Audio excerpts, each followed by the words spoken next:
SASDOவின் பிரதான செய்திகள். தலைப்புச் செய்திகள். தீயாய் வெடித்து மன்னார் காற்றாலை விவகாரம். போராட்டத்தில் குதித்த நூற்றுக்கணக்கான மக்கள். உட்கொள்ளும் அரிசியின் அளவை குறைப்பது நல்லது. ஸ்ரீதரனுக்கு கோபத்தில் பதிலளித்த பிமல். ஒருங்கிணைப்பு குழு கூட்டத்தில் வாய் தர்க்கம். முன்னாள் ஜனாதிபதிகளுக்கு ஏற்பட்டுள்ள பரிதாப நிலை. உக்ரைன் போர் நிறுத்த வாக்குறுதி. புடினால் ஏமாற்றப்பட்ட ட்ரம்ப். தொடர்வன விரிவான செய்திகள். தாயக செய்திகள். கொழும்பில் காற்றாலை திட்டத்திற்கு எதிராக பாரிய போராட்டம் ஒன்று முன்னெடுக்கப்பட்டுள்ளது. குறித்த போராட்டம் நேற்று ஜனாதிபதி செயலகத்திற்கு முன்னால் முன்னெடுக்கப்பட்டது. காற்றாலை மற்றும் கனிய மணல் அகழ்விற்கு எதிராக 47 நாட்களாக மன்னாரில் போராட்டம் முன்னெடுக்கப்பட்டு வந்த போதும் இதுகுறித்து அரசு தரப்பில் எவ்வித பதிலும் வழங்கப்படவில்லை. இந்த நிலையில் முறையான நடவடிக்கை எடுக்கப்படாத பட்சத்தில் கொழும்பில் போராட்டத்தை முன்னெடுப்போம் என்றும் மன்னார் பிரஜைகள் குழுவின் தலைவர் அருட்தந்தை மாக்க சடிகளார் வியாழக்கிழமை அறிவிப்பொன்றை விடுத்துள்ளார். இந்த பின்னணியில் நேற்று பாரிய போராட்டம் ஒன்று முன்னெடுக்கப்பட்டுள்ளது. பெருந்தொகை மக்கள் காற்றாலை திட்டத்திற்கு எதிராக எழுதிய பதாதைகளை ஏந்திய நிலையில் போராட்டத்தில் ஈடுபட்டனர். இது தொடர்பில் போராட்டத்தில் ஈடுபட்டுள்ள மக்கள் கருத்து தெரிவிக்கையில், இதற்கு ஒரு முடிவு காணாமல் நாங்கள் இந்த இடத்தை விட்டு நகரப்போவதில்லை. மழையானாலும் வெயிலானாலும் எங்களுக்கு இதற்கான தக்க தீர்வு கிடைக்கும் வரை நாங்கள் இந்த இடத்தை விட்டு விலக மாட்டோம். இன்று அரசாங்கம் எங்களுக்கு இதற்கான நல்ல முடிவை கட்டாயம் பெற்றுத்தர வேண்டும் என்று அவர்கள் கோரிக்கை விடுத்துள்ளனர். நாம் உட்கொள்ளும் அரிசியின் அளவை 1/3 பங்கு குறைப்பது நல்லது என்று விவசாய அமைச்சர் லால்காந்த தெரிவித்துள்ளார். கண்ணுருவில் உள்ள தேசிய விவசாய தகவல் மற்றும் தொடர்பு மையத்தில் இடம்பெற்ற நெல் சாகுபடியை மேம்படுத்துவதற்கான நிகழ்ச்சி திட்டம் ஒன்றில் கலந்து கொண்டு கருத்து வெளியிடும் போதே அவர் இவ்வாறு கூறினார்.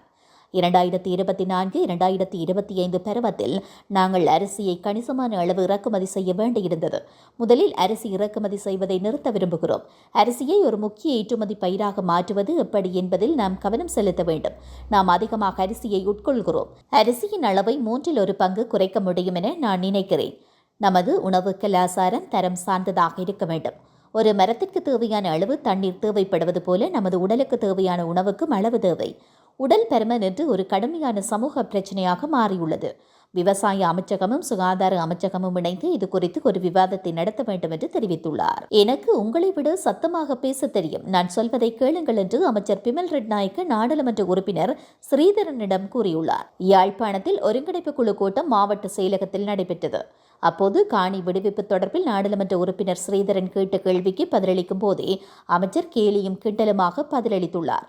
தொடர்ந்து அங்கு கருத்து தெரிவித்த அமைச்சர் பிமல், நாங்கள் காணி விடுவிப்பு மற்றும் காணி பிரச்சினைகளை அரசியல் லாபத்திற்காக செய்யவில்லை. விடுவித்த காணிகளுக்கு நாங்கள் பெரும் விழாக்கள் எடுக்கவில்லை. 30 வருடங்கள் மூடப்பட்டிருந்த பசாவளான் வீதியை திறந்தோம். விழா எடுத்தோமா? அரசியல்வாதிகள் யாரும் வந்தார்களா?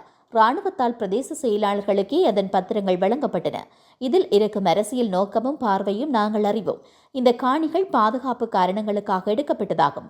அதற்கான தேவைப்பாடு இன்று இல்லை என்றால் அந்த காணிகளை வழங்குமாறு ஜனாதிபதி தெரிவித்துள்ளார்.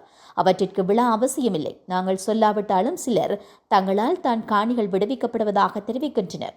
வடக்கு மக்கள் எங்களுக்கே அதிகம் வாக்களித்துள்ளனர். உங்களை விட எமக்கே இந்த மக்கள் தொடர்பில் அதிகமான பொறுப்புள்ளது என்றும் அவர் கூறினார்.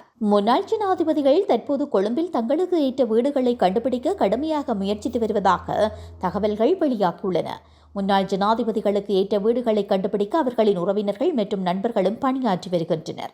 அரசாங்கத்தால் வழங்கப்பட்ட வாகனங்களையும் இழந்ததால் சிலர் தங்கள் சொந்த பயன்பாட்டிற்காக வாகனங்களையும் கண்டுபிடிக்க வேண்டிய நிலைமை ஏற்பட்டுள்ளது. முன்னாள் ஜனாதிபதி மஹிந்த ராஜபக்ஷ கொழும்பில் குடியேற பொருத்தமான வீட்டை தேடி வருவதாகவும், முன்னாள் ஜனாதிபதி மைத்ரிபால ஸ்ரீசேனவிற்கு ஏற்கனவே பத்திரமுல்லையில் வீடொன்றையும் கண்டுபிடிக்கப்பட்டதாகவும் தெரிவிக்கப்படுகிறது. முன்னாள் ஜனாதிபதிகளின் வீடுகள் இன்னும் முறையாக ஒப்படைக்கப்படவில்லை. மேலும் எதிர்வரும் நாட்களில் கையளிக்கப்படும் என எதிர்பார்க்கப்படுகிறது. ஜனாதிபதி தகுதி நீக்கம் சட்டமூலம் நிறைவேற்றப்பட்ட பின்னர் ஒவ்வொரு முன்னாள் ஜனாதிபதிகளுக்கும் 95,000 ரூபாய் ஓய்வூதியம் மற்றும் பாதுகாப்பு மட்டுமே வழங்கப்படும். முன்னாள் ஜனாதிபதி ரணசிங்க பிரேமதாசவின் மனைவி ஹேமா பிரேமதாச தனது ஓய்வூதியத்தையும் இழந்துள்ளார். விதவை ஓய்வூதியம் அரசியலமைப்பின் கீழ் வழங்கப்படவில்லை, ஆனால் ஜனாதிபதி உரிமைகள் சட்டத்தின் கீழ் வழங்கப்பட்டது. அத்துடன் அரசாங்க மாளிகைகள் இழப்பு காரணமாக முன்னாள் ஜனாதிபதிகளின் பாதுகாப்பு பணியாளர்களுக்கு தங்குமிடம் வழங்குவது கடுமையான பிரச்சினையாக மாறியுள்ளது. கோட்டாபய ராஜபக்ஷ மற்றும் ரணில் விக்ரமசிங்க ஆகியோர் மட்டுமே அரசாங்க வீடுகளை பெறவில்லை. தற்போது அவர்களுக்கு சொந்தமான வீடுகளில் வசித்து வருகின்றமையும் குறிப்பிடத்தக்கது. உலகச் செய்திகள். ரஷ்ய ஜனாதிபதி விளாடிமிர் புடின் தன்னை ஏமாற்றிவிட்டார் என்று அமெரிக்க ஜனாதிபதி டொனால்ட் ட்ரம்ப் தெரிவித்துள்ளதாக சர்வதேச ஊடகங்கள் செய்தி வெளியிட்டுள்ளன. டொனால்ட் ட்ரம்ப் பிரித்தானியாவிற்கு உத்தியோகபூர்வ விஜயம் ஒன்றை மேற்கொண்டுள்ளார். இந்த நிலையில் பிரித்தானிய பிரதமர் கியர் ஸ்டாமர் மற்றும் டொனால்ட் ட்ரம்ப் ஆகியோருக்கு இடையில் முக்கிய கலந்துரையாடல் ஒன்று இடம்பெற்றுள்ளது. இதன்போது உக்ரைன் மற்றும் காசா போர் உள்ளிட்ட சிக்கலான விவகாரங்கள் குறித்து இரு தலைவர்களும் பேச்சுவார்த்தையில் ஈடுபட்டனர். இதில் விளாடிமிர் புடினுக்கு அனைத்துலக சமூகம் அழுத்தம் தர வேண்டும் என பிரித்தானிய பிரதமர் தெரிவித்த நிலையில் அதற்கு டொனால்ட் ட்ரம்ப் செவிசாய்த்ததாக சர்வதேச ஊடகங்கள் தெரிவிக்கின்றன. இந்த நிலையில் போரை நிறுத்துவதற்கு எத்தனையோ முயற்சிகள் எடுக்கப்பட்ட பிறகும் விளாடிமிர் புடின் தொடர்ந்து போரில் ஈடுபடுவது குறித்து ட்ரம்ப் அதிருப்தியில் உள்ளதாகவும் தெரிவிக்கப்பட்டுள்ளது. இது தொடர்பில் ஊடகங்களுக்கு கருத்து தெரிவித்த ட்ரம்ப், புடினுடனான எனது உறவின் காரணமாக உக்ரைன் மோதலை முடிவுக்கு கொண்டு வருவது மிகவும் எளிதானது என்று நான் நினைத்திருந்தேன். ஆனால் அவர் உண்மையில் என்னை ஏமாற்றிவிட்டார் என்று தெரிவித்துள்ளார்.